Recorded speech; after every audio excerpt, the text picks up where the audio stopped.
प्रिय साथियों, पंकज कलखुड़िया चैनल में आप सभी का स्वागत है। साथियों, एक क्वेश्चन जो हमारे पास लगातार उठ रहा था, क्या होगा ममता बनर्जी सरकार का भविष्य? क्या ममता बनर्जी अपने सरकार के पूरे 5 साल इस राज्य में कर पाएगी या फिर बीच में ही उसे अपनी सरकार को छोड़ना पड़ेगा? बहुत से ऐसे सवाल जो इस बंगाल चुनाव के बाद से सब्सक्राइबर्स द्वारा मेरे पास आ रहे थे, तो इन सवालों की एक फहरिस्त बनाने के बाद जो हमने एक एनालिसिस किया, उसे आज आप सभी के मध्य रखने जा रहा हूं। आशा करता हूं आप सभी को ये एनालिसिस काफी अच्छा लगेगा। आगे के बारे में बात करते हैं और वर्तमान सिनेरियो के ऊपर बात करते हैं। जैसे कि बंगाल चुनाव के अंदर आप अभी देख रहे हैं, वर्तमान में जो स्थितियां बनी हुई है, सीबीआई का एकदम से दखल देना, विधायकों की गिरफ्तारी करना, फिर ममता बनर्जी का वहां सीबीआई ऑफिस में जाना और खुद की गिरफ्तारी की मांग करना, विधायकों को छोड़ना, सुप्रीम कोर्ट का दखल होना, हाई कोर्ट का दखल होना, केंद्र सरकार का दखल होना, ये बहुत सी घटनाएं एकाएक सी यहाँ उठती गई।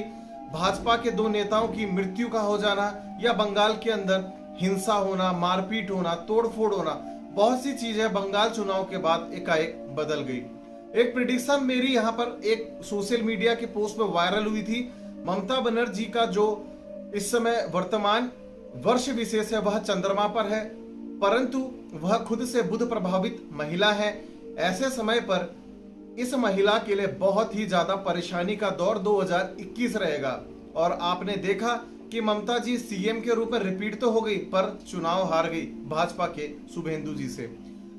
साथियों, ऐसा ही कुछ इस वर्ष भर चलने वाला है, जिसके बारे में मैं आपको एस्ट्रोलॉजिकल पॉइंट्स के माध्यम से बताने यहाँ उपस्थित हुआ हूं। आप सभी लोगों के कंप्यूटर स्क्रीन में एक बर्थ चार्ट बना हुआ दिखाई दे रहा है। यह बर्थ चार्ट उस समय का है जब ममता बनर्जी ने मुख्यमंत्री के रूप में तीसरी बार शपथ ली थी। और इस गोचरी व्यवस्था को देखने के आधार पर हमने यह निर्णय लिया कि आगे को सरकार किस प्रकार से चलेगी, जो कि आप भविष्य में इन घटनाओं को होते हुए देख सकते हैं। ममता बनर्जी के शपथ लेने की जो तारीख थी 5 मई 2021 और उनका जो समय था 11:49 प्रातः का। साथियों, इस आधार पे जो कुंडली का निर्माण हुआ, कर्क लग्न की यह कुंडली बनी और इसमें जो ग्रहों की स्थिति बनी, सबसे पहले आप देखेंगे कि प्रथम से लेके चतुर्थ भाव तक कोई भी ग्रह यहाँ नहीं बैठा हुआ है। पंचम भाव में केतु देव विराजमान है, सप्तम भाव में शनि देव विराजमान है, अष्टम भाव में चंद्र देव देव गुरु बृहस्पति के संग विराजमान है, तो दसम भाव में सूर्य देव विराजमान है, एकादश भाव में बुध देव, शुक्र देव और राहु देव विराजमान है, तो द्वादश भाव में मंगल देव विराजमान है। साथियों, ग्रहों का जो इस प्रकार से बैठने का यह गठबंधन बना हुआ है, इसके आधार पे कुछ एनालिसिस निकले। सबसे पहले मैं आपको बताऊंगा, जो आपकी सामने पर को कुंडली में अंक 4 लिखा है, यानी कि लग्न वाला भाव होता है। कभी भी किसी राजनेता की कुंडली देखी जाती है या किसी भी राज्य की अगर कुंडली देखी जाती है, तो वहां लग्न के माध्यम से उस सरकार की कैबिनेट और वहां के मंत्रियों के बारे में एक जानकारी ले ली जाती है। यहां देखने को मिला कि लग्नेश यानी कि लग्न के स्वामी जो है चंद्रदेव गुरुदेव के साथ अष्टम भाव में कुंभ राशि में गोचर कर रहे थे। ऐसे हालात उस समय जो बने थे कि जो नक्षत्र इस समय पर चंद्रदेव का बना था वह शताभिषा नक्षत्र। शताभिषा नक्षत्र राहुदेव का नक्षत्र होता है। तो आप देखेंगे कि राहुदेव और चंद्रदेव का यहाँ किसी ना किसी प्रकार से एक सामंजस्य अवश्य बैठ गया। साथ ही में चंद्रदेव यहाँ शनिदेव की कुंभ राशि में देव गुरु बृहस्पति के साथ गोचर कर रहे हैं। ऐसी व्यवस्था बनी कि शनिदेव, राहुदेव और केतु देव का एक कॉम्बिनेशन बन गया चंद्रदेव के साथ, जो कि एक दूसरे के बिल्कुल अपोजिट वाला कॉम्बिनेशन है। अर्थात चंद्रदेव राहुदेव के जब अपोजिट होते हैं तो तनाव का माहौल क्रिएट करते हैं। यहाँ की जो मुखिया है यानी कि ममता बनर्जी और इनका मंत्रिमंडल है, सबसे पहले वह तो स्वास्थ्य को लेके बहुत परेशान रहेंगे, अपने कोविड को लेके परेशान रहेंगे। और सबसे बड़ी बात, इनके परिवार के सदस्यों में जो महिला सदस्य हैं उनकी जो स्थिति रहेगी स्वास्थ्य के लिहाज से वह अप डाउन करेगी। और बहुत ज्यादा परेशानी का माहौल बनने वाला है राजनेताओं के साथ जो कैबिनेट में या मंत्री परिषद में बैठे हुए। कारण क्या है, इन्होंने जो शपथ ली थी उस समय कृष्ण पक्ष की नवमी तिथि थी, जो कि शपथ लेने के लिए बहुत ही अशुभ तिथि मानी जाती है। परंतु इनके ज्योतिषाचार्य जी ने इनको बुधवार का दिन शुभ होने के कारण इस शपथ को लेने के लिए रिकमेंड किया, पर उन्होंने यहाँ यह नहीं देखा कि पुष्य नक्षत्र में यह शपथ हो रही है। अर्थात कैबिनेट स्तर के साथ साथ माननीय मुख्यमंत्री जी के लिए यह समय बहुत ही ज्यादा दुर्लभ रहेगा, बहुत परेशानी करने वाला रहेगा।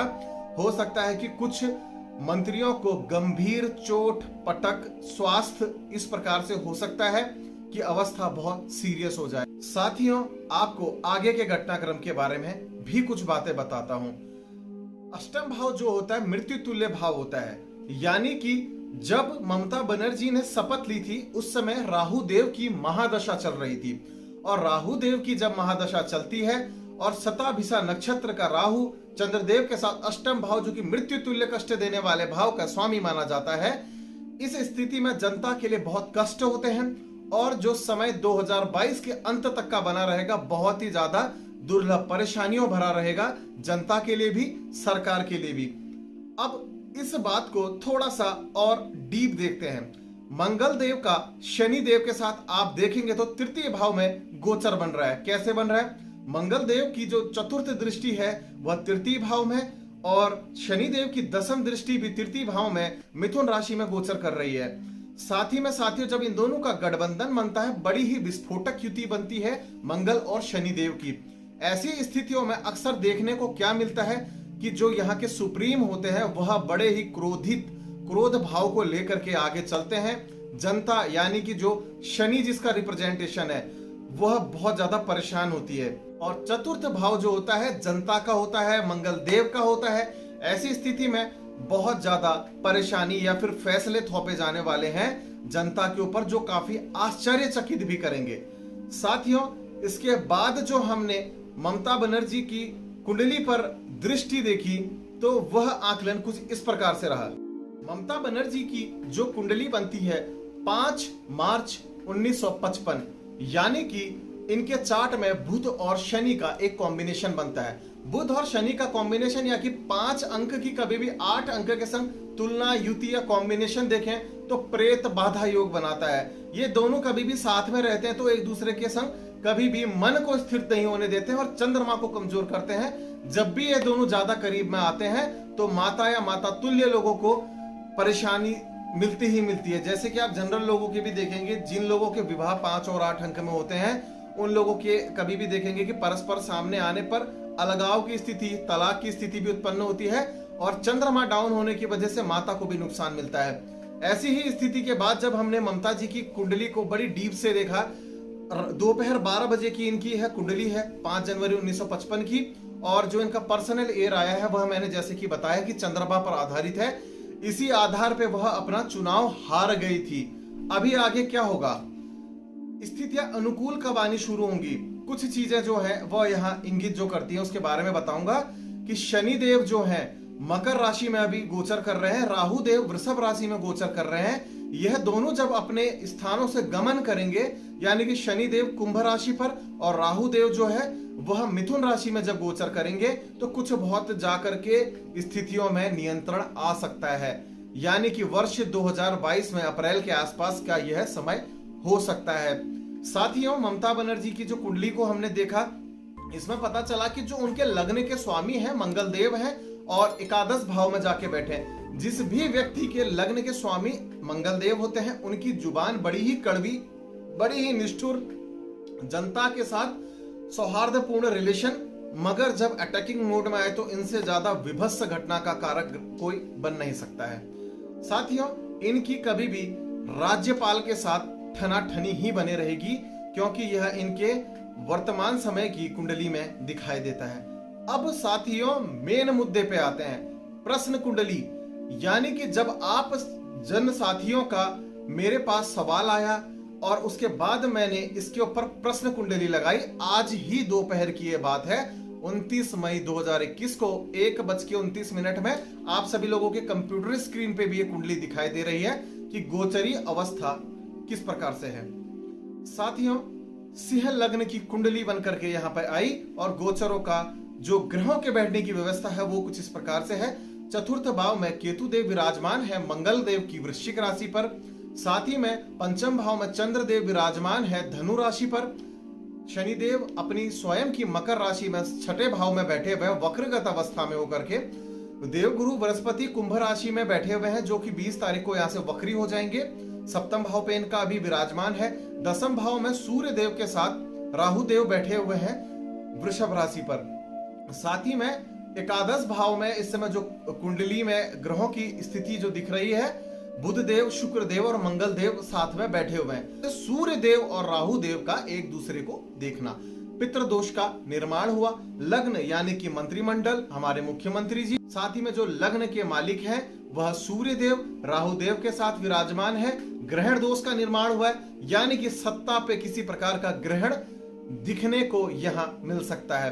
अभी बात करेंगे वह ग्रहण किस प्रकार से हो सकता है, क्योंकि सूर्य देव दसम भाव में अभी जो बने हैं कि 16 जून तक का वह इसी जगह पर बैठे हैं। 16 तारीख को वह गोचर व्यवस्थित परिवर्तन करके मिथुन राशि में प्रवेश करेंगे। राहु देव यहाँ अकेले रह जाएंगे और सत्ता परिवर्तन के जो मालिक है सूर्य देव एकादश भाव में यहाँ पर गोचर करेंगे।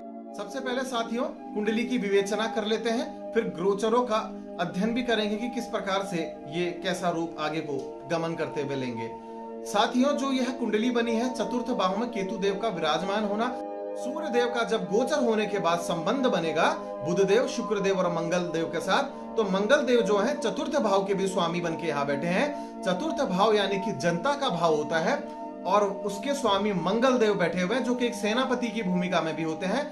तो सूर्य देव जब यहाँ पर मंगल देव के साथ पर को जाएंगे तो जनता के ऊपर फिर से एक अत्याचार का अप डाउन होगा, बड़े साइलेंट मोड पे, क्योंकि मंगल जो है सेनापति है, वर्दी वाले हैं, पुलिस वाले हैं, और साथ ही में सूर्य क्या है उनको ऑपरेट करने वाले हैं, राजा हैं, राजनीति के मालिक हैं, और साथ ही में कहें तो मुख्यमंत्री और उनके मंत्रिमंडल हैं। ऐसी व्यवस्था जब बनेगी तो इस समय पर थोड़ी सी उठापटक होते रहेगी केंद्र का, सेंट्रल का, तब भी कोई बड़ा रोल यहाँ क्रिएट नहीं हो पाएगा। बस एक दूसरे के ऊपर एलिगेशंस, बातें, ऐसा ही कुछ देखने को मिलेगा। पर वर्तमान व्यवस्था को अगर हम देखें ग्रहों की, पहले तो 16 जून तक का जो समय बना हुआ है, इस समय के बीच में थोड़ा सा उठापटक ऊपर नीचे, फिर कुछ समय के लिए माहौल हल्का सा शांत, पर जो असल केंद्र सरकार या फिर ऊपरी लोगों का इसमें हस्तक्षेप होने वाला है। साथियों, डेट नोट कर लीजिए, 16 जुलाई से 17 अगस्त के बीच का ये जो समय होगा, सूर्य देव का कर्क राशि के ऊपर परिक्रमण होगा। द्वादश भाव यानी कि विदेश भाव भी रहता है और साथ ही में हमारे मुक्ति का मार्ग होता है। ऐसे समय पर यह सरकार बड़े संकट पे आ जाएगी और मैं दावे के साथ कहता हूं, आप मेरी बातों को नोट करके रखिएगा कि ममता बनर्जी अपने कार्यकाल का सबसे बुरा दौर इसी समय में देखेगी, जो अभी जून से लेकर के अगस्त तक का पीरियड बना हुआ है, और इसके बाद चीजें अप डाउन करते करते जो जाएगी अप्रैल 2022 तक चले जाएगी। साथियों, इसमें मैं एक बहुत महत्वपूर्ण लाइन आपको बता रहा हूं। कुछ लोगों ने पूछना था कि यह गवर्नमेंट जाएगी या बचेगी। 2 पॉइंट होते हैं साथियों जो ग्रहों की गोचरी अवस्था के आधार पर कुंडली से निकल के आए हैं। यह सरकार अगर जानी है, मैंने ये नहीं कहा है कि पूर्ण रूप से गई, अगर जानी है अप्रैल 2022 तक अगर ये चले गई तो चलेगी, वरना यह सरकार अपना कार्यकाल पूर्ण करेगी, क्योंकि इस समय उठापटक वाले काफी ग्रह एक दूसरे के साथ बैठे हैं। शनि है, सूर्य देव है, चंद्र देव है, गुरुदेव है, सब राजनीति से प्रभावित ग्रह जो हैं, कोई अच्छी अवस्थाओं में नहीं, कोई वक्री में है तो कोई नीच अवस्था में। मंगल देव 2 तारीख को जून में नीच अवस्था में चले जाएंगे। बुध देव 2 जून को यहाँ पर को वक्री हो जाएंगे, 22 तारीख को मार्गी हो जाएंगे। कुछ इस प्रकार के ग्रहों की अवस्था बनी रहेगी और इन्हीं व्यवस्थाओं को देखने के बाद जो निष्कर्ष निकला है, ममता बनर्जी को अपनी सरकार अप्रैल 2022 तक बचाना बहुत मुश्किल है। पर हाँ, उन्होंने अपने स्वास्थ्य और अपने मंत्रिमंडल के स्वास्थ्य के ऊपर बेहतर रूप से सोचना पड़ेगा, और यह सरकार अगर अप्रैल तक का समय निकाल के चले गई तो पूरे 5 साल का कार्यकाल पूर्ण करेगी। और इसी बीच एक बात और साथ में कहता हूं, अगर यहाँ पर को किसी प्रकार से भी यह विधानसभा भंग करने की नौबत आती है तो इसके साथ साथ कम से कम 2 विधानसभा भी और भंग इस देश के अंदर होगी। इमरजेंसी जैसी नौबत भी फिर लग सकती है। हालांकि भारतीय जनता पार्टी, मैंने आपको पहले भी बताया हुआ है कि इमरजेंसी के फेवर वाली पार्टी नहीं है, मगर यहाँ जो ग्रहों का अध्ययन बना हुआ है, सूर्य देव का शुक्र देव के साथ कॉम्बिनेशन बन जाएगा 16 जून को, और साथ ही में यहाँ जो एक द्वादश भाव में गोचर बना रहेगा, भारत देश की कुंडली में भी कर्क राशि है और यह जो गोचर की स्थिति बनी हुई है ये बहुत सोचनीय बनी हुई है। तो सिंगल लाइन जो मेरी फाइनल प्रिडिक्शन बनी हुई है, जो न्याय के स्वामी है शनिदेव अपनी 7वीं दृष्टि से द्वादश भाव को यानी कि सूर्य का जब गोचर हो चुका होगा यहाँ पर 16 जुलाई को, तो मुझे लगता है कि सरकार के संकट बढ़ेंगे और वो जो 1-2 महीने का दौर रहेगा जुलाई अगस्त वाला, बहुत ज्यादा आंसू निकालने वाले हैं सरकार के। तो साथियों, आशा करता हूं मेरा ये विश्लेषण आप सभी को अच्छा लगा होगा। साथियों, जो हम विश्लेषण करते हैं आप लोगों से सिर्फ एक ही रिक्वेस्ट इसके आधार पे करते हैं कि जो हमारी मेहनत होती है इसके आधार पे बस इस वीडियो को शेयर अवश्य करें, और अगर अभी तक आपने हमारे चैनल को सब्सक्राइब नहीं किया है तो हमारे चैनल को भी जरूर सब्सक्राइब करें। आज के लिए बस इतना ही। धन्यवाद और जय श्री राम।